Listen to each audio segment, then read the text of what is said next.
Assalamualaikum warahmatullahi wabarakatuh dan salam sejahtera. Bertemu lagi kita dalam kelas sejarah. Hari ini cikgu nak ajar pada kamu bab 2 tingkatan 4. Selalunya cikgu menerima komen daripada pelajar bahawa bab 2 tingkatan 4 ni sukar, susah untuk diingati semua topik. Okey, tetapi pada hari ini cikgu akan ajar topik yang berkaitan dengan soalan percubaan negeri-negeri yang dikeluarkan pada tahun 2020 ni. Okey, untuk pengetahuan kamu pelajar, bab 2 tingkatan 4 ni menceritakan tentang peningkatan tamadun. Tamadun yang telah mengalami kemajuan dalam 3 aspek, iaitu bidang politik, bidang sosial dan bidang ekonomi. 4 tamadun tersebut merujuk kepada tamadun Yunani, tamadun Rom, tamadun India dan tamadun Cina. Okey, berdasarkan soalan straight trial tahun ni, yang dikeluarkan adalah peningkatan ekonomi untuk tamadun Cina dan tamadun India. Okey, cikgu akan ceritakan mengenai peningkatan ekonomi. Okey, kamu tengok kita tengok belajar dalam peningkatan ekonomi supaya kamu faham bagaimana nak buat. Biasanya kalau keluar untuk soalan berkaitan peningkatan ekonomi, dia boleh keluar soalan esei. Terutama kalau merujuk kepada tamadun India dan Cina, boleh keluar soalan esei. Okey, peningkatan ekonomi. Okay. Kita tengok satu-satu dulu. Kita tengok dulu tamadun Yunani. Tamadun Yunani ni dia selalu keluar untuk soalan objektif. So kamu kena fahamkan di tamadun Yunani ni selalunya dia akan fokus kepada 2 bandar atau 2 negara kota, iaitu negara kota Athens dan negara kota Sparta. Kita tengok dulu Athens. Okey, di negara kota Athens ni mempunyai kepadatan penduduk yang tinggi. Kenapa? Sebab Athens ni dianggap bandar yang sangat maju. Athens kurang tanah pertanian. Okey, jadi Athens menumpukan kepada perdagangan. Okey. Perdagangan dan perniagaan menyebabkan sesebuah bandar ni cepat menjadi maju dan berkembang pesat. Jadi apabila bandar di Athens ni berkembang pesat, maka taraf hidup juga meningkat. Maka berlaku kenaikan cukai yang tinggi. Paling senang kalau kamu tengoklah antara bandar-bandar di Malaysia ni, contohnya bandar Kuala Lumpur, antara bandar yang pesat maju disebabkan faktor perdagangan dan perniagaan. Jadi kos hidup atau taraf hidup di Kuala Lumpur lebih tinggi berbanding dengan bandar lain di negeri-negeri lain di Malaysia. Sebab itulah sesiapa yang bekerja di Kuala Lumpur atau tinggal di Kuala Lumpur, kos hidup atau taraf hidup tu sangat tinggi. Seperti juga di Athens. Jadi apabila Athens menumpukan kepada bidang perdagangan, maka kos hidup tinggi dan cukai menjadi tinggi. Okey, cukai tinggi. Bila cukai tinggi, ada penduduk yang tidak berupaya untuk adapt dalam suasana kos hidup yang tinggi itu, dalam cukai yang tinggi. Maka mereka ini berhijrah ke kawasan lain, ke bandar baru yang dikenali sebagai Alexandria. Okay? Mereka ini rakyat berpindah ke satu kawasan baru yang dikenali sebagai Alexandria. Okay, ni Alexandria ni negara kota baru, pekan baru, bandar baru. Sebab mereka dah tak mampu nak tampung kos hidup yang tinggi di Athens, tak mampu nak bayar cukai yang tinggi, maka mereka berpindah ke bandar Alexandria. Perpindahan ini berlaku ketika zaman Greco-Rom, dikenali sebagai zaman Greco-Rom. Okay. Ini saja yang diceritakan tentang Yunani. Jadi bila fakta dia tak banyak, bermaksud dia boleh keluar dekat skop soalan objektif. Kita tengok pula negara kota Sparta. Okey, Sparta ni mempunyai tanah yang luas untuk pertanian dan tanah tu sesuai dijadikan tapak pertanian. Maka Sparta menumpukan kepada ekonomi pertanian. Itu saja. Untuk tamadun Rom, dia tak tulis dalam buku teks. Jadi kamu tak perlu nak ingat untuk tamadun Rom. Yang kamu perlu ingat, tamadun Yunani di negara kota Athens buat perdagangan dan di negara kota Sparta buat pertanian. Kita tengok pula tamadun India. Okay, kita tengok tamadun India. Tamadun India dia boleh keluar skop soalan esei. Hati-hati. Okay.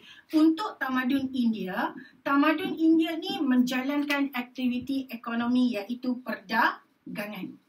Kamu sebut aktiviti ekonomi India adalah perdagangan. Sebut saja perdagangan ni adalah ayat fakta, maka kamu skor 1 markah. Okey, perdagangan dalam tamadun India ni terbahagi kepada 2 bentuk, iaitu perdagangan dalaman dan perdagangan luaran. Okey, perdagangan dalaman dan perdagangan luaran. Okey.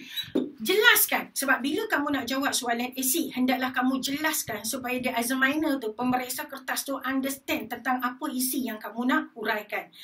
Perdagangan dalam tamadun India ni terbahagi kepada dua bentuk, iaitu perdagangan dalaman dan perdagangan luaran. Dekat situ dah dapat satu markah. Kemudian kamu jelaskan, perdagangan dalaman ni perdagangan yang berlaku di antara wilayah dalam tamadun India. Di antara wilayah dalam tamadun India. Contoh wilayah tersebut adalah wilayah Angga, Kalinga dan Karusa. Okey. Perdagangan dalaman adalah perdagangan yang berlaku di antara wilayah dalam tamadun India. Wilayah tersebut contohnya Angga, Kalinga, Karusa. Okay. Kalau keluar dekat soalan objektif, Angga, Kalinga, Karusa adalah pusat perdagangan. Hati-hati. Okay. Perdagangan luaran pula adalah perdagangan yang dijalankan dengan negara luar dari India. Contoh, antara dengan negara China, dengan negara Asia Tenggara. Kamu nampak kamu jelaskan dekat sini dengan ayat contoh, dengan ayat huraian, markah kamu dah banyak. Contoh tamadun India, aktiviti utama adalah perdagangan, satu markah. Perdagangan India terbahagi kepada perdagangan dalaman dan perdagangan luaran, satu markah. Perdagangan dalaman bermaksud perdagangan yang dijalankan antara wilayah dalam tamadun India, satu markah. Contohnya wilayah Angga, Kalinga, Karusa, satu lagi markah. Nampak susun markah macam tu. Perdagangan luaran adalah perdagangan antara India dengan negara-negara luar di peringkat antarabangsa, satu markah. Contohnya India dengan negara China atau antara tamadun India dengan Asia Tenggara. Contoh bagi satu pun tak apa, tak perlu nak banyak contoh. Okey. Kemudian akibat kepesatan antara contoh, antara contoh barang yang didagangkan dalam tamadun India, contoh adalah tekstil, tekstil, emas, mutiara. Antara contoh barang yang didagangkan dalam tamadun India ialah tekstil, emas, mutiara. Contoh barang dagangan juga kamu akan skor satu markah. Melainkan kalau keluar soalan struktur, senaraikan dua contoh hasil dagangan atau barang dagangan dalam tamadun India, maka kamu kena senaraikan dua untuk skor 2 markah.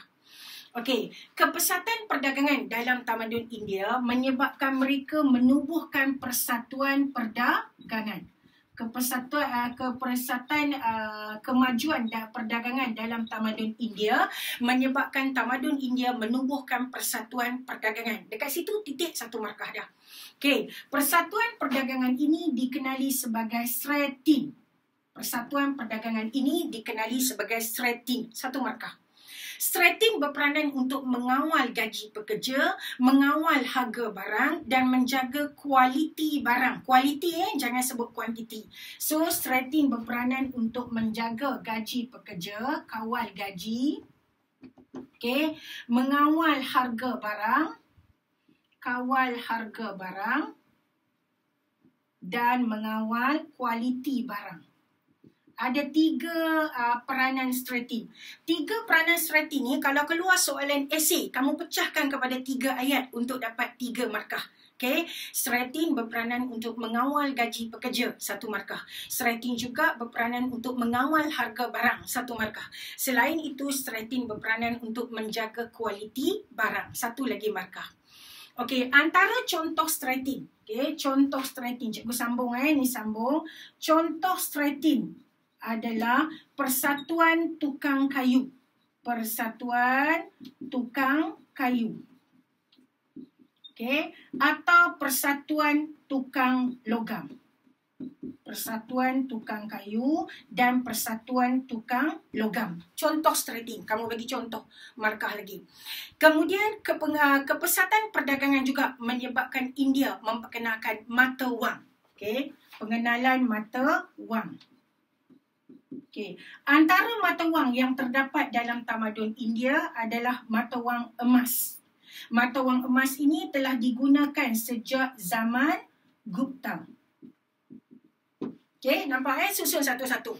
Setiap satu yang cikgu bagi ni bernilai 1 markah. Contoh kemajuan perdagangan menyebabkan India memperkenalkan mata wang 1 markah. Contoh mata wang yang digunakan dalam tamadun India adalah emas 1 markah.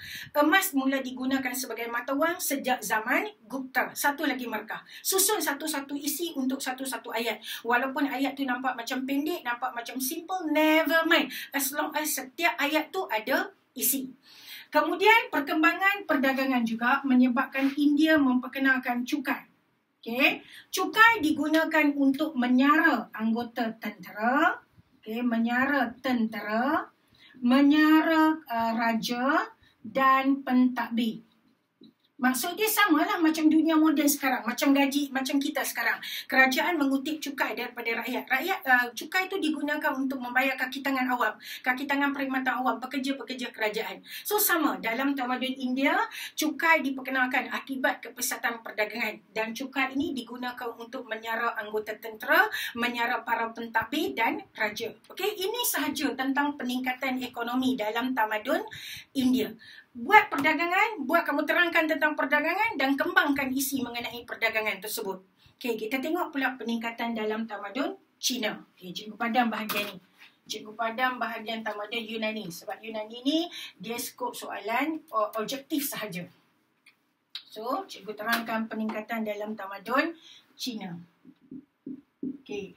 Tamadun Cina ni adalah tamadun yang berkembang dari tamadun Huanghu. Dari lembah sungai Huanghu itu, tamadun tersebut menjadi sangat luas kerana diluaskan oleh seorang maharaja yang bersifat autokratik, iaitu Maharaja Shi Huangdi. Shi Huangdi telah meluaskan jajahan takluk Cina sehingga sampai ke sempadan Sungai Merah di Vietnam, mewujudkan satu empayar Cina yang sangat besar. Maka antara aktiviti ekonomi Cina yang penting adalah dari pertanian. Sebab sejak dari awal, sejak dari tamadun Huanghu, mereka telah menumpukan kepada kegiatan ekonomi berbentuk pertanian. Sebab tu masa kamu belajar dalam bab 1 tentang tamadun Huanghu, antara sumbangan Huanghu adalah mereka maju dalam bidang pertanian. Contohnya, dalam tamadun Huanghu, mereka berjaya mencipta bajak, mencipta sabit, mencipta cangkul, berjaya membuat batas tanaman, berjaya menukarkan peralatan kayu kepada besi. Maka aktiviti ekonomi itu diteruskan sehingga ke tamadun Cina. So antara aktiviti ekonomi yang penting dalam tamadun Cina adalah pertanian. Tetapi bidang pertanian dalam tamadun Cina ini mengalami kemajuan, mengalami peningkatan sesuai dengan topik yang kita belajar dalam bab 2 ni, iaitu peningkatan tamadun. Okey, dalam bidang pertanian, Cina mula berjaya mencipta tenggala. Tenggala. 1 markah ni kamu jawab macam ni. Tenggala tu untuk apa? Tenggala ni digunakan untuk membuat batas tanaman. Nampak Kamu terangkan. Tenggala digunakan untuk membuat batas tanaman. Okey. 2 markah kat situ. Okey, dalam bidang pertanian, Cina berjaya mencipta tenggala. 1 markah. Tenggala digunakan untuk membuat batas tanaman. 2 markah. Okey, selain daripada tenggala, Cina berjaya mencipta kola kuda. Kola kuda. Kola kuda ni maksud dia ikatan kuda. Ikatan pada kuda yang digunakan untuk menarik barang yang berat. Dan kola kuda dalam tamadun Cina ini lebih baik daripada sistem kola kuda di Eropah. Sistem kola kuda di Cina ialah tali itu diikat pada dada kuda. Menyebabkan apabila tali itu ditarik, kuda ni tidak tercekik. Tetapi sistem kola kuda di Eropah, tali itu diletakkan di leher kuda. Dan ketika kuda ditarik, maka akan menyebabkan kuda tercekik. Sebab itulah sistem kola kuda di China lebih baik daripada sistem kola kuda di Eropah. Hati-hati, dia boleh keluar soalan. Mengapakah sistem kola kuda di China lebih baik dari sistem kola kuda di Eropah? Okey, sistem kola kuda ini digunakan bertujuan untuk menarik tenggala. Menarik tenggala. Okey, selain daripada sistem kola kuda, China mengalami kemajuan dalam bidang pertanian apabila memperkenalkan sistem penggiliran tanaman. sistem penggiliran tanaman. Sistem penggiliran tanaman ini telah diperkenalkan sejak dinasti Tang. Hati-hati, ini selalu keluar skop soalan objektif. Okay? Sistem penggiliran tanaman ini telah dimajukan, diperkenalkan sejak dinasti Tang. Apakah tujuan sistem penggiliran tanaman ini? Untuk menyuburkan tanah, untuk kesuburan tanah. Contohnya 3 bulan tanam benda lain, 3 bulan lagi tanam benda lain. Maka akan dapat meningkatkan nutrisi baja dalam tanah. So, tujuan sistem penggiliran tanaman adalah untuk kesuburan tanah. Okey. Selain daripada itu, China juga memperkenalkan tanaman berteris. China sangat maju dari segi bidang pertanian. Kalau kamu telusuri sejarah China juga sekarang, kamu akan nampak bagaimana rumah dan kawasan pertanian dibina di kawasan teres. Okay? So, antara perkara yang diperkenalkan dalam tamadun China ni adalah sistem tanaman berteres. Sistem tanaman berteres ni bermaksud hasil-hasil pertanian ini ditanam di kawasan lereng-lereng bukit atau di kawasan teres bukit. Bertujuan untuk apa? Untuk menjimatkan penggunaan tanah. Senang je kalau dikaitkan tanaman berteres tu untuk menjimatkan penggunaan tanah.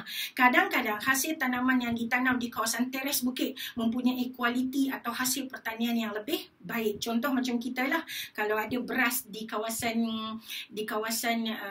yang ditanam di kawasan bukit seperti di Sabah, di Sarawak tu, beras tu dia lagi sedap, dari kualiti dia lagi sedap. Okay, sama seperti di Indonesia juga. So, sistem tanaman berteres ni bertujuan untuk menjimatkan tanah, menjimatkan penggunaan atau ruang kawasan tanah. Selain itu, China maju dalam bidang pembinaan terusan. Okay, terusan ni penting sebab untuk mengairi air ke kawasan pertanian. So, sebab itulah sistem pengairan ni sangat penting dalam memajukan bidang pertanian. Sistem pengairan perlu dinaik taraf. Okay? Antara contoh tamadun awal yang memperkenalkan sistem pengairan dan terusan ni adalah tamadun China. Okay, so sistem terusan bertujuan untuk mengairi air ke kawasan pertanian. Okay. Selain daripada pertanian, apakah kegiatan ekonomi yang dibuat oleh tamadun China? Selain daripada pertanian, perkara kedua adalah dalam bidang perusahaan. Okay. Dalam bidang perusahaan, antara bidang industri atau bidang perusahaan yang hebat dalam tamadun China yang dikenali sehingga sekarang adalah dalam bidang pembuatan tembika. Pembuatan tembika. Tembika China ni antara tembika yang dianggap tembika antik. Okay? Sebab dia dah bermula sejak zaman dinasti Qin. Dinasti Tang. Okay? Semua telah ada tembika ni dan sampai sekarang dianggap antara tembika antik di dunia adalah tembika yang datang dari negara China. Okey, selain daripada itu, kegiatan ekonomi yang ketiga dalam tamadun China ni adalah mereka buat perdagangan. Okay. Perdagangan dalam tamadun China menjadi semakin berkembang maju apabila terjumpanya dua laluan perdagangan atau dua kawasan perdagangan yang membolehkan tamadun China melakukan perdagangan dengan negara di bahagian barat dunia. Contohnya dengan India, dengan negara Eropah. Okay. Antara dua laluan perdagangan tersebut adalah Jalan Sutera Darat. Okay, Jalan Sutera Darat atau The Silk Road. Kalau kamu tengok antara negara China ke kawasan India boleh dihubungi melalui jalan darat yang dikenali sebagai The Silk Road atau Jalan Sutera Darat. Dan satu lagi menggunakan jalan laut. Jalan laut ni maksud dia jika China nak melakukan perdagangan dengan bahagian barat dunia, maka mereka perlu melalui kawasan Asia Tenggara. Itu kawasan laut lah sebab Asia Tenggara adalah lokasi yang terletak di pertengahan jalan antara barat ke timur, timur ke barat. Okey, ini sahaja bahagian peningkatan ekonomi. So, kalau keluar soalan kebat, dia selalu tanya contoh kalau kamu tengok dalam tamadun China, pertanian kan, aktiviti ekonomi yang paling penting adalah pertanian. So, antara soalan kebat yang sering ditanya ialah bagaimanakah kita harus memajukan bidang pertanian negara? Maka kamu kena jawab. Sebab bidang pertanian tu yang pertama kita perlukan kawasan. Maka yang pertama kamu kena jawab. Kita perlu menyediakan satu kawasan yang sesuai, satu tapak yang sesuai dengan keluasan yang sesuai untuk melakukan aktiviti pertanian secara komersial. Yang kedua, kita perlu mengkaji benih yang lebih bermutu tinggi bagi menghasilkan hasil tanaman yang berkualiti dan setaraf untuk dieksport ke pasaran antarabangsa. Kita sekarang antara pusat yang buat kajian tentang benih di Malaysia yang kamu belajar dalam bab 8 adalah MARDI. Ingat MARDI mengkaji benih.